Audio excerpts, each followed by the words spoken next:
Not only this, నేను గతంలో ఉన్న వాటి గురించి కూడా యాక్షన్ తీసుకున్నప్పుడు ఒకసారి మాట్లాడదాం. శేషు గారు, వెంకటేశ్వర రెడ్డి గారు అన్న దాంట్లో తప్పేమీ లేదు. చూస్తున్నా మీ ప్రభుత్వం వచ్చిన తర్వాత ఫైల్ దగ్ధం అన్నారు, ఎంతవరకు వెళ్ళింది? ఏమీ లేదు. ఇసుక దందా అన్నారు, లేదు. మద్యం మాఫియా అన్నారు, యాక్షన్ ఏదంటే లేదు. ఇవన్నీ కూడా చెప్తూ ఉన్నారు తప్ప యాక్షన్లో ఎక్కడా అనే దాంట్లో క్వశ్చన్ మార్క్ స్టిల్ నవ్ అట్లా కంటిన్యూ అవుతూ ఉంది. ఏది మీరు అధికారంలో ఉన్నారు, తప్పులు జరిగాయి, దోషులు ఎవరో తెలుస్తూ ఉన్నారు. ఈ టెక్నాలజీలో దోషులు ఎవరో పట్టుకోవడం పెద్ద పనేం కాదు. చంద్రబాబు నాయుడు ప్రతి సందర్భాలు చెప్తారు, టెక్నాలజీ ఈ విధంగా ఉంది, మనం దూసుకుపోతున్నాం.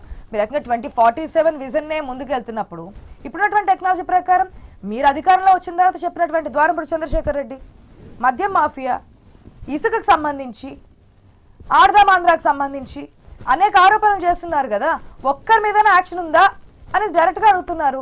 కేవలం ప్రజలను మభ్యపెట్టడానికి మీరు ఇచ్చినటువంటి హామీల్ని, గ్యారంటీల్ని అమలు చేయకుండా ఉండేందుకు, సూపర్ 6ని అమలు చేయకుండా ఉన్నారు కాబట్టి దాన్ని పక్కదారి పట్టించడం కోసమే డైవర్షన్ పాలిటిక్స్లో భాగంగా ఇది చేస్తున్నారు. ఒకవేళ ఆధారం ఉంటే ఇప్పటి వరకు ఎందుకు ఎప్పుడో జైల్లో పెట్టేవారు కదా అంటున్నారు. కరెక్టే కదా? ఆన్సర్ చెప్పండి. ఆశా గారు, ముందుగా మీకు ప్యానల్ లో ఉన్న పెద్దలకి, మన ఛానల్ చూస్తున్నటువంటి వ్యక్తులు అందరికీ గుడ్ మార్నింగ్ అండి. వెంకటరెడ్డి గారికి నాకు అర్థమైంది ఏంటంటే, మా వాళ్ళు ఎప్పుడు లోపలేస్తారా అని వెయిట్ చేస్తాడు ఆయన. నాకు అర్థమైంది, ఆయన ఆవేదన అర్థమైంది. అరెస్ట్ చేయట్లేదు కాబట్టి ఆయన చాలా బాధపడతా ఉన్నాడు. డెఫినెట్ గా వెంకటేశ్వర రెడ్డి గారు మీరేం బాధపడద్దు. వెరీ వెరీ చాలా కమిషన్లో వాళ్ళందరూ అరెస్ట్ అవుతారండి. వాళ్లే కాదు, మీ పార్టీ చాలా పెద్దలుగా ఉన్నటువంటి పెద్దిరెడ్డి గారి కుటుంబం దగ్గర నుంచి చాలా మంది అరెస్ట్ అయ్యడానికి సిద్ధంగా ఉన్నారండి. ఏమి ఇబ్బంది లేదు. కాకపోతే మీరు ఇందాక ఆశా గారు ఒక మాట అన్నారు, అరెస్ట్ చేయడం అంటే ఏమి ఆధారం లేకుండా ఎవరినో కంప్లైంట్ పెట్టేసి ఎక్కడున్నా సరే గబాగబా పట్టుకెళ్లి అరెస్ట్ చేసేసి తర్వాత కేసు సంబంధించినటువంటి ఛార్జ్ షీట్లు, సాక్ష్యాలన్నీ ఇట్లా ఎత్తుకోవటమా అని. ఇలాగా దేనికైనా ప్రొసీజర్ ఉంటుందండి. ఆ ప్రొసీజర్ ని కూటమి ప్రభుత్వం అనేది 200% దాన్ని పాటిస్తుంది. అందులోనూ మీరు ఎవరైతే ఇప్పుడు ఈ యొక్క డిస్కషన్ జరుగుతూ ఉందో వాళ్ళందరూ కూడా ఒకప్పుడు ఈ రాష్ట్రానికి మంత్రులుగా చేసినటువంటి వ్యక్తులు. అలాంటి వ్యక్తులను అరెస్ట్ చేసేటప్పుడు రాష్ట్రంలోనే కానీ పక్క రాష్ట్రంలో ఉన్నటువంటి ప్రజలందరూ కూడా చాలా ఏగర్లీ వెయిట్ చేస్తూ చూస్తూ ఉంటారు ఏం జరుగుతున్నాం అనేది. మనం ఏమీ లేకుండా ఊరికే కక్ష సాధింపు కోసమై ఆ గతంలో ఇదేం చేసినట్టుగా మనం చేసుకెళ్ళిపోదాం అంటే కాదు కదండి. ప్రజలు అధికారం ఇచ్చినందుకు కాదు. ఒకటి, నాశనం అయినటువంటి రాష్ట్రాన్ని ముందుకు తీసుకెళ్లాలి, ప్రజలకి మంచి చేయాలి, రాష్ట్రాన్ని అభివృద్ధి చేయాలా. రెండో పక్క ఏదైతే వీళ్ళు చేసినటువంటి దుర్మార్గాలు ఉన్నాయో వాటి మీద ఇప్పుడు ఫస్ట్ యాక్షన్ వీళ్ళ దుర్మార్గాల మీద అరెస్ట్ చేయడం కాదు కదండి డ్యూటీ. రాష్ట్రాన్ని డెవలప్ చేయాలా, ప్రజలకు మంచి చేయాలి. ఆ పనిలో ఏంటంటే మీరు చూస్తా ఉన్నారు, నిన్న కూడా కలెక్టర్ సదస్సులో ఎంత సీరియస్ గా స్టేట్ కి సంబంధించినటువంటి డిస్కషన్ శేషు గారు, దేనికి సంబంధించినటువంటి డిపార్ట్మెంట్ దానికి ఉంటుందండి. ఒక డిపార్ట్మెంటే అటుపక్క సంక్షేమానికి, ఇటుపక్క డెవలప్మెంట్ కి, ఇటుపక్క యాక్షన్ తీసుకోవడానికి కాదు. ఏ డిపార్ట్మెంట్ ఆ డిపార్ట్మెంట్ ఉంది. డెవలప్మెంట్ సంబంధించి ఉంది, సంక్షేమ పథకాలకు సంబంధించి రన్ అవుతూ ఉంటుంది. ఒక్కరే అన్ని చేయరు కదా. దీనికి సంబంధించి యాక్షన్ తీసుకోవడానికి పోలీస్ శాఖ ఉంది. మీరు ఒక ఆధారాలు లేకుండా అభియోగాలు చేస్తున్నారని చెప్పి క్లియర్ గా చెప్తున్నారు. ఒకవేళ ఇప్పటికిప్పుడు అంటే పట్టుకోవడం కష్టం సార్. ఇప్పుడు చెప్పారు విడుదల రజనీకి సంబంధించి కాస్త సమయం పడుతుంది. కానీ గతం నుంచి చెప్పిన వాళ్ళు, మీరు స్టార్టింగ్ ఏదైతే అధికారం చేపట్టినప్పటి నుంచి వస్తున్నటువంటి అభియోగాలకి యాక్షన్ ఎక్కడ అంటున్నారు. ఇప్పుడు వెంకటేశ్వర రెడ్డి గారు అనేది కాదు, ప్రజలు అడుగుతున్నారు యాక్షన్ ఎక్కడ.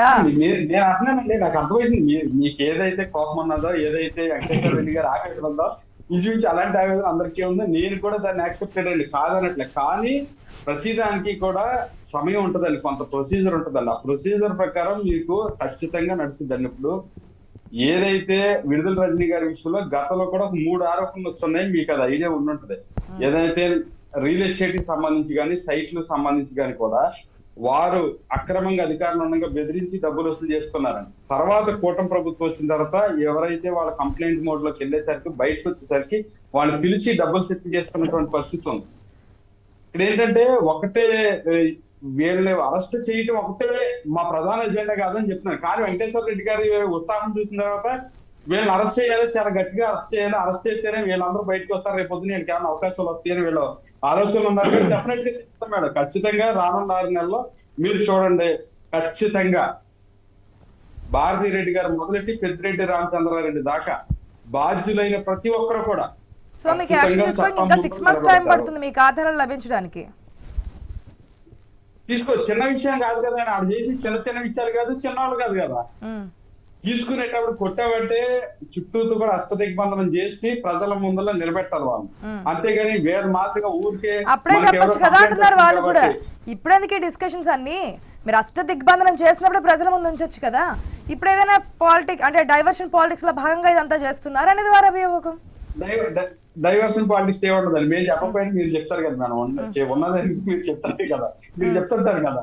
మీరు చెప్పేటప్పుడు ఇప్పుడు ముఖ్యమంత్రి గారు ఎక్కడన్నా స్టేట్మెంట్ ఇంకా వీళ్ళు ఇది చేశారు వాళ్ళు అది చేశారు ఆరోపణ చేశారా, ఆ శాఖ మంత్రిని చేస్తున్నారు. ఇందులో హాఫ్ ఆఫ్ ద ఇయర్ అయిపోయిందండి. మీరు ఇచ్చినటువంటి సంక్షేమ పథకాలు ఎన్ని చేశారు చెప్పండి? ఎందుకు మేడం అంత దుర్మార్గం ఉంటారు? అరే అన్న క్యాంటీన్ ఓపెన్ చేశాం కదండి.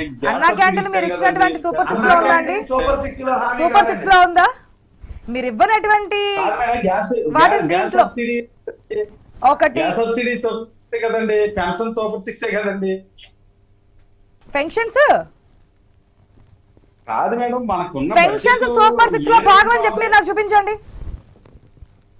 ఏదండి పెన్షన్ సూపర్ 6 లో భాగం అని చెప్పి చూపించండి.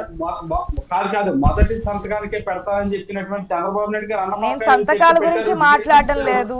సూపర్ 6 లో భాగంగా ప్రజలకు మీరు ఇచ్చినటువంటివి ఏం అమలు చేశారు? అదే కదా గత ప్రభుత్వంలో ఉన్నటువంటి ముఖ్యమంత్రి అడుగుతూ ఉన్నారు. ప్రతిసారి అదే క్వశ్చన్ చేస్తున్నారు. మన డిబేట్ లో క్వశ్చన్ ప్రతిసారి వెంకటేశ్వర రెడ్డి గారు అదే మాట్లాడుతున్నారు.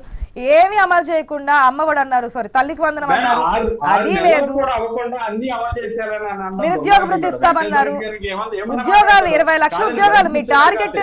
ఒక నిమిషం సార్, 20 lakhs ఉద్యోగాలు మీకు పర్ ఇయర్ పెట్టినటువంటి టార్గెట్. అందుకే చెప్తాను వైజాగ్ లో గూగుల్ ఏడాదిలో 20 లక్షల ఉద్యోగాలు అనేది మీ టార్గెట్. మీరు ఇచ్చినటువంటి హామీ 6 నెలలు అయింది సార్. 5 ఏళ్లలో 20 లక్షల ఉద్యోగాలు. 5 ఏళ్లలో 20 లక్షల ఉద్యోగాలు. ఒకసారి నేను క్రాస్ చెక్ చేసుకున్నా ఒకవేళ తప్పు ఉంటే. పెన్షన్స్ లో మాత్రం సూపర్ 6 లేదు. అదే వాళ్ళు చెప్తూ ఉన్నారు. Topic diversion. గ్యాస్ ఒకటే చెప్తున్నారు, మిగతా ఏవి వస్తుంది మేడం. అది వచ్చి రాగానే వాటి కాదండి. పిల్లవాడు సాకితో ఉండగా అన్నప్రసాదం చేసి ముందు ఏదో కొద్దిసేపు లెక్కలని తినిపించాడు. సాకిని పుట్టగానే బిర్యానీ పెట్టే. మీకు తెలియదా అండి పాకుతున్నాడా బిడ్డ కడుపులో ఉన్నాడా అని చెప్పి ఆ హామీలు ఇచ్చినప్పుడు? మీకు ముందే అన్ని తెలుసు కదా. కొంచెం టైం ఉండాలి. మేము ఎక్కడ కూడా పారిపోవట్లేదు, దూరం జరగట్లేదు. ఒక పక్కన సెట్ చేసుకుంటూనే ఒక్కొక్కటి ఇస్తా ఉన్నాం కదా. ఇవ్వకపోతే మీరు మేడం కరెక్ట్ గా ప్రభుత్వానికి 1 year ఇవ్వండి. 1 year కి సూపర్ 6 అమలు అవ్వకపోతే మీరు ఏం చెప్తుందని మేము బాధ్యత. 1 year ఇవ్వండి అని చెప్పి ఎలక్షన్స్ ముందు మీరు చెప్పున్నారా? ఎక్కడ ఒక్క మాట ఒక్క నోట్ నుంచి మేము సంక్షేమ పథకాలు అమలు చేయాలి, మాకు 1 year టైం పడుతుంది. రాష్ట్రం అప్పులు ఊపిలో కూరుపోయిందన్న విషయం మీకు తెలుసు. శ్రీలంక అయిపోతుంది, పాకిస్తాన్ అయిపోతుంది అని చెప్పి ఆనాడు చెప్పినటువంటి కామెంట్స్. ప్రజలకున్న అభిప్రాయాన్ని వెంకటేశ్వర రెడ్డి గారిని ఏ విధంగా అడిగాము, మిమ్మల్ని కూడా ఆ విధంగా అడుగుతున్నాం. ప్రజలకు ఒప్పుకుందా లేదా అనేది కాదు.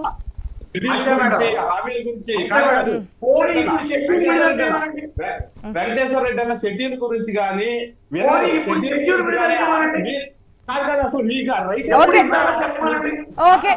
మనకున్న టాపిక్ ప్రకారం ఏదైతే అభియోగాలు వస్తున్నటువంటి నాయకుల మీద యాక్షన్ తీసుకోవడానికి, అష్ట దిగ్బంధనం చేయడానికి ఇంకాస్త సమయం, దాదాపుగా 6 నెలలు, అంటే 1 year లో అటుపక్క సంక్షేమ పథకాలు ఇటుపక్క అక్రమార్కుల మీద కూడా మేము యాక్షన్ తీసుకుంటాం అంటున్నారు శేషు గారు. ఒక్క నిమిషం అండి. Bhaji garu good morning. Baji garu good morning sir. Good morning అండి ఆశా గారు. బాజీ గారు ఏంటి వస్తున్నాయి ఆరోపణలేనా లేదంటే వాస్తవాలతో కూడినటువంటి ఆరోపణలు అనుకోవచ్చా మీ అభిప్రాయం ప్రకారం? ముందుగా ఆశా గారు మీకు మన ఐన్యూస్ వీక్షకులకి ఛానల్లో పెద్దలందరికీ కూడా శుభోదయం. ఇప్పుడు ఆరోపణ అనేది కాదండి, ఒక స్కామ్ జరిగింది అంటే అది వెలుగులోకి వచ్చిన తర్వాత అది ఆరోపణల ద్వారానే వెలుగులోకి వస్తుంది ప్రాథమికంగా. ఆరోపణలు వెలువెత్తిన తర్వాత ఆరోపణలో ఉన్న నిజానిజాలు ఏంటి అనేది, సాక్ష్యాలు ఏంటి, ఆధారాలు ఏంటి అనేది నిర్ధారించిన తర్వాత అవి మరి వాటి మీద కేసులకి వీళ్ళు వెళ్ళటం కానీ వాళ్ళ మీద యాక్షన్ తీసుకోవడం జరుగుతుంది. అంతేగాని ఆరోపణలు జరిగినాయి, ఆరోపణలే అని అంటాం కాదండి. ఆరోపణలు ఎందుకు వస్తాయి? వాస్తవాలే. ఒక్క నిమిషం క్రాస్ చెక్. కింద ముందు ఉద్యోగాలు అన్నారు కదా, 1 year కానీ లేదంటే 5 years కానీ ఎక్కడ ఇవ్వలేదు. యువతకి 20 లక్షల ఉపాధి అవకాశాలు లేదా నెలకి 3,000 నిరుద్యోగ భృతి. ఓకే, అది 1 year అని ఇవ్వలే, 5 years అని ఇవ్వలే. అది ప్రజలు అనుకునే విధానాన్ని బట్టి ఉంటుంది. అది ఇచ్చే వరకు, కాకపోతే మీరు ఇచ్చిన హామీ ఏంటంటే ఇచ్చే వరకు, ఉద్యోగాలు ఇచ్చే వరకు కూడా మేము నిరుద్యోగ భృతి ఇస్తామనేది మీ హామీ. అదైతే విన్నాము. దీంట్లో అయితే ఇక్కడ 1 year 5 years అని లేదు. సో ఒకవేళ నా మిస్టేక్ నేను కరెక్ట్ చేసుకోవాల్సిన బాధ్యత నా మీద ఉంది కాబట్టి కరెక్ట్ చేసుకున్నాను. ఎస్ బాజీ గారు ప్లీజ్ కంటిన్యూ. ఇప్పుడు నిప్పు లేనిదే పొగరాదమ్మా. ఇప్పుడు వీళ్ళే శుద్ధ పూసల్లాగా ఏమీ ఎరగనట్టుగా అంతా చాలా నిజాయితీగా 5 ఏళ్లు పరిపాలన